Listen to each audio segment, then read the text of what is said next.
একটি শোক সংবাদ, একটি শোক সংবাদ। সারেকাইত 2 নং ওয়ার্ড নিবাসী, সারেকাইত 2 নং ওয়ার্ড নিবাসী আজি তার বাড়ির মোহাম্মদ সলিম প্রকাশ শামসুল হকের বড় ছেলে গতকাল রাত 4টা 30 মিনিটের সময় চট্টগ্রাম মেডিকেল এন্ড হাসপাতালে ইন্তেকাল করিয়াছেন। ইন্না লিল্লাহি ওয়া ইন্না ইলাইহি রাজিউন।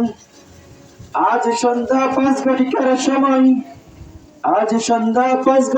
সময় আলিয়ানপাড়া জামে মসজিদ প্রাঙ্গণে মরহুমের নামাজে জানাজা অনুষ্ঠিত হইবে। উক্ত নামাজে জানাজায় মরহুমের আত্মীয় স্বজন ও বন্ধু বান্ধব শরীক হয়ে মরহুমের রূহের মাগফিরাত কামনা করুন।